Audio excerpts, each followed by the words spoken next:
मेरी ये जबान ऐसी दृढ़ता को प्राप्त हो जाए, बोलेगी तो राधा, नहीं तो कट जाए। रसनाद्या तव नहीं, केवल आपकी बात बोले, नहीं तो नष्ट हो जाए। मुझे ऐसी जिह्वा नहीं चाहिए जो आपसे बिलक बात करे।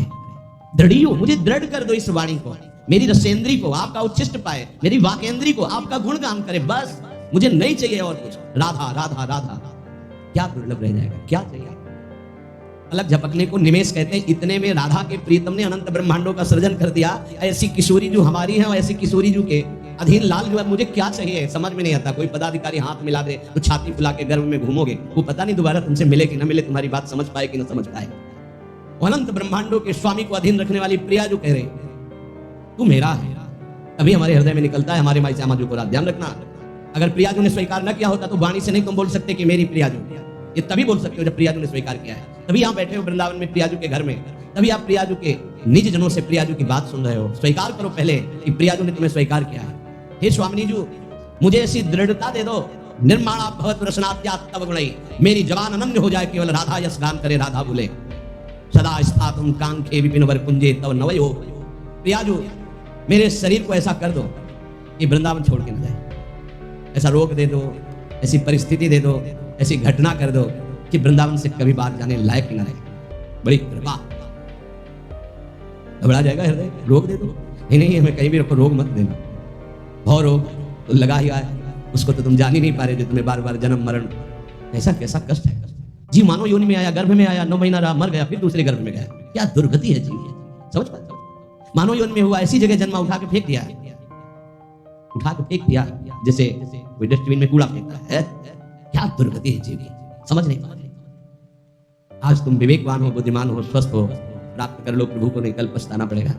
कुछ काम नहीं करेगा तुम्हारी बुद्धि, जो बहुत बुद्धिमान है ना, यही देख लेना। यही तुम्हारी दृष्टि नहीं है, इसलिए तुम्हें दिखाई नहीं दे रहा, दूर से दिखाई दे रहा है। कल जैसे बोले थे, आज फिर बोल रहे हैं, यदि प्रभु के चरणों का आश्रय नहीं लोगे, नाम जप नहीं करोगे, शास्त्र मर्यादा का उल्लंघन करोगे, कोई भी हो, कितनी भी ऊंचाई, कितने भी बड़े पद में, कहीं भी तुम्हारा जितना भी वैभव है, तुम्हें संतोष नहीं प्रदान कर सकता। तुम्हारी चेतना तुम्हें चलाएगी, देख लेना। चिंता, शोक, भय, डिप्रेशन, दुख, इससे मुक्त नहीं हो सकते। कागज में लिख लो या दिमाग में लिख लो। आज पुण्य काम कर रहे हैं तो खूब जय जय, और कल हमें बताना जब पुण्य का नंबर बदलेगा, तब तुम्हें उत्तर मिलेगा कि जीवन का तुमने क्या वस्तु खोया। जहां से बनना था वहीं नास्तिकता ले आए, अब क्या तुम्हारे अंदर रह गया है। बहुत शायद सत्संग में याद हो, एक बार सुनाया था, ये बहुत प्रिय संत के द्वारा बताई हुई बात थी कि एक बहुत बड़े डॉक्टर थे जो विदेश से, अमेरिका से डॉक्टरी से, बिल्कुल नास्तिक स्वभाव। जब कभी किसी संत की बात आती तो सीधे निंदा और गालियों से बात करते थे, अरब अरब रुपए साहब, और इतने बड़े सर्जन के डॉक्टर, उनका सम्मान। एक बार किसी संत ने उनको समझाया कि डॉक्टर साहब आप बहुत बड़े हैं, लेकिन इतने बड़े नहीं कि माया के थप्पड़ को झेल जाए, इसलिए भगवान से तो नास्तिक। कौन भगवान, कैसा भगवान, कहाँ भगवान। उनका एक बार जीवन में मैं स्वयं मिलूंगा आपसे आकर। संतों का स्वभाव होता है बहुत जिद्दी। एक बार मैं आपके दर्शन करूंगा और आपसे यही प्रश्न करूंगा। आज मैं नोट कर लेता हूं आपका प्रश्न, और उत्तर मैं उस समय दूंगा। फिर कुछ वर्ष बाद उनको वृंदावन में मिले थे, शिहोम आश्रम के सामने परिक्रमा मार्ग में बैठे हुए थे, बड़े उच्च कोटि के महात्मा, बड़े छद्म भेषधारी, कोई जान न पाए। तो उन्होंने बताया उनका कुछ समय बाद एक्सीडेंट हुआ, मेरुदंड 6 जगह से टूट गए। मेरुदंड, अब हालत जानते हो मेरुदंड टूटने वाले की क्या होती है। जिंदा मरा हुआ आदमी, मरा हुआ तो ठीक है, लेकिन जिंदा मरा हुआ आदमी, जब उनको ये पता चले, वो गए अस्पताल में। डॉक्टर साहब पहचाना, रो पड़े, धीरे से बचा उनका। अब तो गुंजाइश है, अब तो कर्म लागू हो गया, अपना दंड देने में अब नहीं हो सकता। अब एक बात कहो, अंतिम बना लो, अगर नाम जपना, बोले बोल दो, कुछ भी नाम बोल दो, कुछ भी बता दो। अब मैं मान गया कि कोई ईश्वर है जिसके आगे किसी की नहीं, अब मैं किसी काम का नहीं रह गया, मेरी सब पढ़ाई लिखाई डॉक्टरी व्यर्थ हो गई, मेरा जीवन अब मृत्यु शैया पे पड़ा है। बोले आप बोलो का। अब हमें लगता है डॉक्टर के ऊपर बहुत कृपा पहले से ही हो गई थी, तो ये परिस्थिति आई और अंतिम बन गया। संत के द्वारा आपको नाम उच्चारण करवाना और आर्त भाव से भगवान को पुकारना, कई ऐसे उदाहरण है। इसीलिए हम चीख के कहते हैं कि कोई भी हो, कहीं भी हो, कुछ भी कर लो, जब तक भगवद आश्रय नहीं लोगे तब तक शांति तुम्हारे अंदर नहीं, विश्राम नहीं। ये चिंता, शोक, भय, मृत्यु तुम्हें दंड देके रहेगी, तुम्हें त्रास देके रहेगी। हम ये नहीं कहते कि भजन करने वालों को रोग नहीं आता, दुख नहीं आता, विपत्ति नहीं आती, लेकिन 100 ग्राम विपत्ति, 1 किलो संपत्ति क्या करेगी। 100 ग्राम विपत्ति का दुख हो, 1 किलो संपत्ति का सुख क्या करेगा। कौन सी आनंद संपत्ति। ये तो दुख गणना में ही नहीं है उस सुख के आगे, लेकिन हम तुम्हें इशारे में बता रहे हैं। 100 ग्राम दुख और 900 ग्राम सुख उसके ऊपर लदा रहता है, कुछ नहीं कर सकता। भगवद आश्रित के हृदय को तुम नहीं जान पाओगे, तुम भी भगवद आश्रित हो जाओ। सदा स्थातुम कांखे विपिन वर कुंजे चनवय। ऐसी कृपा कर दो श्री जी कि धाम से जाने योग्य न रह जाए, ऐसी कृपा कर। बड़ी कृपा होती है। जैसे कोई जंगली जानवर होता है ना, और उसको काबू में जब किया जाता है तो गांव में एक लंगड़ डाला जाता है। अब वो उतने ही कदम चल पाएगा जितने में उसको चारा मिले बस। ऐसे ही श्री जी जब कृपा करती है तो किसी असाध्य रोग का लंगड़ डाल देती है। बस जियो चुपचाप, कैसे राधा राधा राधा और आ जाओ हमारे पास। ये बड़ा सौभाग्य होता है, बड़ा। अभी नौजवान एक परसों के आए थे, यहाँ कैंसर था। मैंने आपको गुरु मान लिया, राधा राधा। अब एक सांस भी नहीं राधा नाम से अलग जाएगी, बस मुझे कोई आशीर्वाद नहीं, बना रहेगा बस राधा राधा, छूटे। कितनी कृपा हो गई। कोई अपने जीवन की जब निराशा की स्थिति को देखता है तब आशा उसकी बनती भगवत प्राप्ति की। अब तो गया भाई, अब तो राधा राधा। हम तो कहते प्रणाम है भगवान की इस विधान को, प्रणाम है उस दुख उस रोग को जिसने निश्चय करा दिया कि अब तो राधा राधा राधा। बड़े भाग्य की बात है ये, यद्यपि बर्दाश्त नहीं होगा भाग्य सबको। सदा स्थातुम, वृंदावन से न जा पाऊं, आपका आश्रय न छूटे, आपका नाम न छूटे, ऐसी परिस्थिति दे दो। ये बहुत मंगलकारी परिस्थिति है। भगवान कृपा करे भोग लायक न रह जाए, भगवान कृपा करे जगत लायक न रह जाए, भगवान कृपा करे हमसे कोई प्यार न करे। बर्दाश्त होगी ये बात? एक हो गया, ऐसी कृपा में सुनना भी नहीं। हमारी आकांक्षाएं जगत की है, ये जरूर सुनना। यही हमारे जीवन की दुर्दशा है जो हमको प्रभु से विमुख किए हैं। एक बार हम एक संत भगवान के मुख से सुना कि असाध्य रोग भगवान की विशुद्ध कृपा से प्राप्त होता है। यह साध्य रोग ना था तो साधन का हम बना रहता, मानते कि साधना ठीक थी, लेकिन उसका परिणाम वो नहीं होता जो आर्त भाव में हुआ, जो असहाय अवस्था में हुआ, जो अकिंचन अवस्था में। कोई एक व्यक्ति पानी देने वाला, एक वस्तु नहीं, आर्त भाव। आप समझ गए कि मैं क्या उसी ने कृपा की, उसी कृपा का आज आप लोग रसास्वादन कर रहे हैं। यद्यपि किसी योग्य नहीं, किसी योग्य नहीं, ना पढ़ा लिखा ना उतना कुछ नहीं, केवल बस ऐसा है कि जैसे पारसमणि छू गई लोहे पे तो चमक पड़ा सोना बन गया। वो लोहा जंगहा किसी के काम आने वाला नहीं था। श्रीपाद कह रहे सदा स्थातुम, स्वामिनी ऐसा कुछ कर दो कि शरीर किसी योग्य न रह जाए, आपके धाम में ही पड़ा रहे। बड़ी कृपा है। कृपा का स्वरूप हम देखा कैसे कृपा निकालती है। बिल्कुल विषय में लगे हुए हैं, एकदम निकाल के सब भगवताकार वृत्ति जो वर्षों में नहीं होती साधना से, वो मिनटों में कर देती कृपा। हमने देखा, प्रमाण देखा। वो अज्ञानी जीव नहीं जानते हैं उस कृपा को। कृपा एक क्षण में भगवत प्राप्ति करा देती है, एक क्षण में। साधना तो असाधनों का त्याग करने के लिए होती, कृपा के लिए साधन असाधन कुछ मतलब। बाढ़ आई तो सब बहा के ले गए, ये कृपा बाढ़ है। श्रीपाद कर रहे हैं ऐसी कृपा कर दो कि मेरा जीवन सिर्फ वृंदावन। क्यों वृंदावन में ही क्यों? ऐसा क्या खास बात है? केवल भगवत प्रेम प्राप्ति वृंदावन से हो सकती है। मोक्ष प्राप्ति तो काशी में भी हो जाएगी, प्रेम प्राप्ति ये वृंदावनेश्वरी। ये हम अपने छाती की बात कहते हैं, अगर तुम समझ पाओ, हमसे पूछो प्रमाण तो हम इसीलिए छाती शब्द बोला है। यहाँ जब शरीर छूटता है वृंदा सखी, जैसे अभी इशारा हुआ था ना, इसमें निदेशात संप्राप्तो वर युवत युग्मम प्रिवहु। दो सखियों को आदेश किया, सब सखियों को बुला और पुष्पांजलि अर्पित करो। इशारा हुआ वृंदा सखी का, लताओं को इशारा हुआ, झंकृत। ऐसे ही यहाँ वृंदा सखी इशारा करती है। जीव हमारे तत्काल सहचर्या आती है, और जिसने जीवन भर राधा राधा पुकारा है, यहाँ शरीर छूटता है तो स्वयं श्री जी आती है। हम छाती की बात कह रहा हूँ, स्वयं श्री जी आती है। क्योंकि कुछ बातें ऐसी होती है जिनकी सामर्थ्य नहीं जबान से कह सकूं, वो छाती में छुपी ही रहती है। इसलिए तुम्हें बात बता रहा हूं। यदि आप किसी योग्य ना होना और आपको लगे कि मुझे भगवत प्राप्ति करनी, तो धाम आके पड़े रहना, भगवत प्राप्ति पक्का, पड़े रहना धाम में। जब आपको लगे कि मेरी क्षमता खत्म हो चुकी है, मैं किसी काम का नहीं रहा, भगवत प्राप्ति का कोई संभावना भी नहीं मेरे अंदर, तो यहाँ पड़े रहना, भगवत प्राप्ति हो जाएगी। श्रीपाद करे सुखम पश्ये क्रीड़ाम। अगर आपने ये ऊपर वाला नियम ले लिया, प्रिय त्वाम मामंगी कुरु, प्रिया जो मुझे अंगीकार कर लो, शरणागति प्रदान कर दो मुझे, मैं आपकी शरण में। बहुत कृपालु लाडली है, बहुत प्रतिकूलता कृपा से मिलती है, बहुत प्रतिकूलता। श्री सुधाने जी के बार बार श्लोक कवे शाम का गायन करके एकदम शीतलता। तुम मां मंगी मुझे स्वीकार, प्रिया जो स्वीकार। वो शाम जीवन की वो शाम थी जो भगवान कृपा करके हर साधक को प्राप्त हो, हर साधक को, हर जिज्ञासु को, हर प्रेमी को ऐसी शाम प्राप्त हो जिस शाम में विश्राम मिल जाए। ए तू मेरा, मेरे लिए ही तो साधना होती है।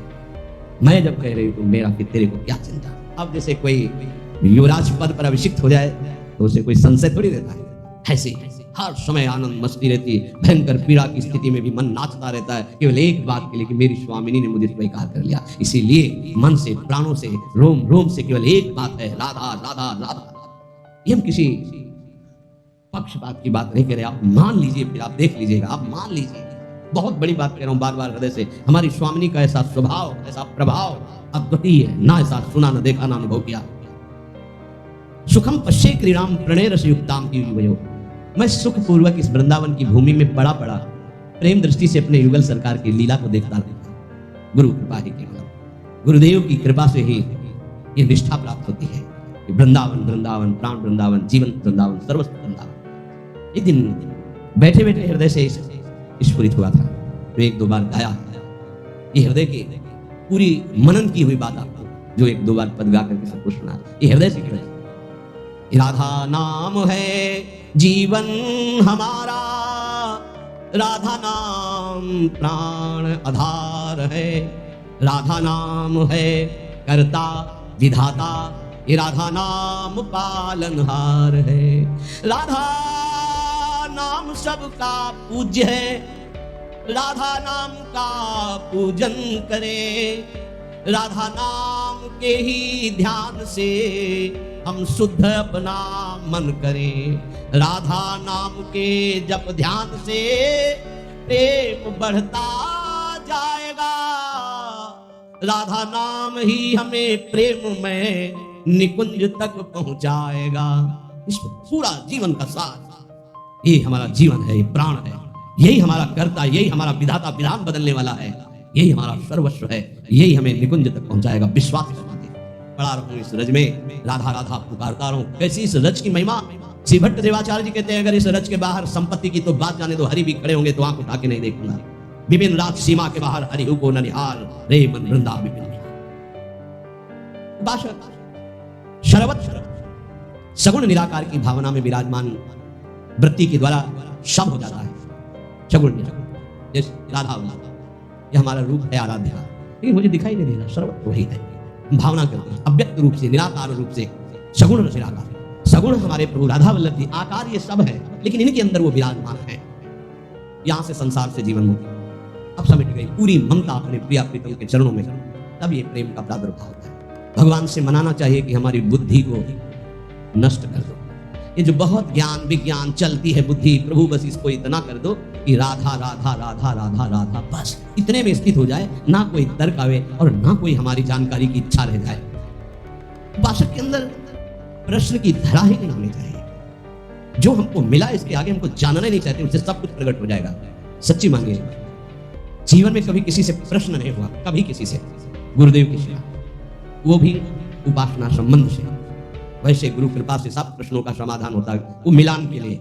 वेदांत कहता सर्वम खलमिदं ब्रह्म, तो प्रेम उपासना क्या कहती है? तो बोले सर्वान वस्तुतया निरीक्ष परम स्वाराध्य बुद्धिर्मम। तो ठीक है, हम इतनी जगह दर्शन करने जाते हैं, सब जगह प्रभु के अलग अलग नाम है, रूप वही वंशीधारी है, फिर मना क्यों किया जाता है? नहीं, कोई मना नहीं है। तो फिर हम वहां भावना क्या करें? हमारे राधा वल्लभ लाल जब इस कुंज में गए तो ये नाम पड़ गया, इस कुंज में गए, बस जो प्रश्न हमको उपासना संबंधी, बस अपने उपास्य देव में किसी भी तरह का तर्क कभी उपस्थित नहीं हुआ। उपास्य देव की उपासना को पुष्ट करने का प्रश्न, उपासक के अंदर कोई प्रश्न नहीं रहना चाहिए। जो मंत्र और नाम मिला है समस्त समाधानों का समाधान है। अनन्य ममता विष्णुर प्रेम संगीता, हमारी जो अनन्यता है वो पहले व्यापक तत्व में हो जाए, समाधान तभी प्राप्त होगा। ध्यान रखना, एक भी सृष्टि में कोई भी अगर हमारे प्रभु से अलग हमारी दृष्टि और व्यवहार में रहेगा तो भगवत प्राप्ति में बाधा रहेगी। इतना बड़ा खेल है। अनन्य ममता विष्णुर, विष्णु माने व्यापक, जो हम आराध्य देव का नाम स्वीकार किया गुरु प्रताप से, राधा वल्लभ लाल, वो राधा वल्लभ लाल। विष्णु माने व्यापक, अनन्य ममता, हमारी ममता राधा वल्लभ लाल जी के चरणों में, और वो व्यापक, सब में वो व्यापक है। प्रेम संगीता, इसी से प्रेम का स्फुरण होगा, पहले सब में बराबर है। हरिवंश नाम लीजिए, अजात शत्रु के सदा। देखो भला ऐसा है? ऐसा नहीं, इसीलिए नाम जपने पर भी नाम का रंग नहीं आ पा रहा, क्योंकि इससे नाम अपराध बन जाता है। किसी भी देवता की निंदा करना, भगवान शिव हरि में भेद रखना, संत वैष्णव गुरुदेव की निंदा करना, वेद के शास्त्रों के गुरु उपदेश के प्रतिकूल चलना, ना सुनने वाले को भी, ना चाहने वाले को भी, अश्रद्धालु को भी उपदेश करना, कई ऐसे नाम अपराध है। नाम को अर्थवाद मानना कि अरे ये तो केवल रोचकता बढ़ाने के लिए कहते हैं, ऐसा नाम का फल नहीं है। इन सब बातों से नाम जपने पर अरुचि हो जाती है, और नाम जपने पर भी नाम का फल प्रकाशित नहीं होता। अगर हम इसी जन्म में बहुत जल्दी लाभ प्राप्त करना चाहते हैं तो किसी से भी न राग न द्वेष। अनन्य ममता विष्णु, जो व्यापक तत्व है, दो प्रकार की उपासना करनी ही होती है हर उपासना। एक होती है सीमा के अंतर्गत, और एक होती असीम। ये दोनों उपासना की पद्धतियां स्वीकार करनी पड़ेगी। सीमा के अंतर्गत सिर्फ राधा वल्लभ लाल, असीम सर्वत्र राधा वल्लभ लाल। यो वृंदावन सीमनी कश्चन घनाश्चर्य किशोरी मणेश, ये सीमा के अंतर्गत। असीम सर्वान वस्तुतया निरीक्ष। दोनों पद्धतियां स्वीकार करनी ही पड़ती है। पहली पद्धति में समता और दूसरी पद्धति में ममता। समता करके विस्मृत, ममता करके आसक्त। ये प्रेम संग, प्रेम का प्रादुर्भाव। समझ पा रहे? अगर एक भी वस्तु व्यक्ति स्थान से कहीं भी नफरत है, द्वेष है, शत्रुता है, तो जब तक उसको नहीं मिटाओगे भगवत प्राप्त नहीं हो पाओगे। कहीं भी द्वेष नहीं था। केवल रंगनाथ जी के मंदिर के जो सेठ जी थे उनसे जरा सा द्वेष पूर्व का था लाला बाबू को, तो श्री कृष्णदास जी ने उनको विरक्त द्वेष नहीं दिया। और जिस दिन वो उनके सामने भिक्षावृत्ति के लिए खड़े हो गए, द्वेष खत्म हुआ, हृदय से लगाए और गए, तो रास्ते में मिल गए कि लाला बाबू आज तुम्हें हम विरक्त द्वेष देंगे। अर्थात हमारे गुरुदेव, हमारे इष्ट तभी प्रसन्न होते पूरी सृष्टि में किसी एक से भी वैर न रह जाए। अनन्य ममता विष्णुर ममता प्रेम संगीता भक्ति रित्युच्यते भीष्म प्रह्लादोद्धव नारदैः। श्री भक्ति के आचार्य देवर्षि नारद जी, भगवान श्री कृष्ण के परम मित्र, गोपियों के परम भक्त उद्धव जी, प्रह्लाद जी भक्तों में सर्वश्रेष्ठ, महामहिम श्री भीष्म जी, इन बड़े बड़े महापुरुषों का मत है कि इसी भक्ति से प्रेम का प्रादुर्भाव होता है। क्या? सब में विष्णु व्यापक प्रभु हमारे, व्यवहार आपका ऐसा सम, और ममता अनन्य भाव से जो गुरुदेव प्रदत्त आराध्य देव का रूप है उसके सिवा, उसके सिवा पूर्ण अनन्यता, पूर्ण समता। अभी आनंद आ जाए। ये जब उतरे हो अखाड़े पे तो चोट की क्या परवाह, दांव मारो विजयी भव, क्योंकि श्री जी हमारे संग है। नागरिदासी जन्म जितायो बलिहारी बलिहारी। शालोच के सारिष्ट सामीप्य सारूप्य एकत्व मप्युतो दीयमानम निग्रहणन्ति विनामत सेवनम जनाः। पहला भक्ति का स्वरूप और दूसरा निष्कामता का स्वरूप। उस उपासक में जो अनन्य ममता अपने आराध्य देव में करता है, उसको इस लोक के भोग, परलोक के भोगों की तो बात जाने दो, मुक्तियों की भी इच्छा नहीं रहती। तो चलो हमारी स्थिति ऐसी नहीं, लेकिन हमें अपनी इच्छा को शासन में तो लेना पड़ेगा। अगर इच्छाएं बढ़ती गई तो तुच्छ इच्छाएं हैं, ये कहां हमें मुक्त होने देंगी, कहां हमें भक्त होने देंगी। जबकि शालोक के भगवान के समान लोक का वैभव प्राप्त हो जाना। जैसे सुदामापुरी बन गई, सुदामा जी ने उस पुरी का भोग नहीं किया, पत्नी से कहा तुम्ही ने भेजा था, तुम्ही इसका भोग करो, हम तो भिक्षावृत्ति से वैसे ही जिएंगे जैसे अपने प्यारे श्री कृष्ण के लिए जीते थे। शालोक नहीं स्वीकार किया। सारे भगवान के समान ऐश्वर्य, विभूतियां, बल, विक्रम सब जागृत हो जाना। सामीप्य, भगवान के समीप भगवत स्वरूप धारण करके विराजमान है। सायुज्य, भगवान में समा जाना। जैसे तरंग जल में लीन हो गई। कोई भी मोक्ष नहीं चाहता भक्त, तो चरण दासता के सिवा कोई सुख नहीं चाहता। अब भगवान के समान रूप धारण करके, भगवान के समान ऐश्वर्य धारण करके, भगवान के समान लोक, भगवान के समान वैभव, भगवान में लीन, ये कुछ नहीं चाहता। सालोक सारिष्ट सामीप्य सारूप्यैकत्व मप्युत दीयमानम। अधिकार हो गया, वो जो चाहे मोक्ष प्राप्त कर ले। न ग्रहणन्ति, नहीं चाहिए। क्या चाहिए? सेवनम जनाः, केवल सेवा, बस। ना मुझे और नहीं चाहिए, ये पांचों मोक्ष नहीं चाहिए। कैवल्य परमपद स्वरूप बोध महापुरुष को मिलता है। भक्तिवान कैवल्य परमपद का अधिकारी स्वयं हो जाता है, क्योंकि स्वरूप बोध, भगवान के दर्शन और स्वरूप बोध एक ही साथ होता है। मम दर्शन फल परमनुपा जीव पावनि जैसे स्वरूपा। और यहाँ तो भावदेह की प्राप्ति आचार्य कृपा से पहले ही हो जाती है। अलग अलग उपासना का खेल है। जैसे भाव से आप भजन कर रहे हो, आपको स्वरूप ज्ञान भी नहीं है, खूब नाम जप कर रहे हो, विकल हो प्रभु के लिए, कोई मैं कौन हूं क्या हूं कोई मतलब नहीं, तो भगवान दर्शन देंगे, जे भी दर्शन देंगे स्वरूप बोध हो जाएगा।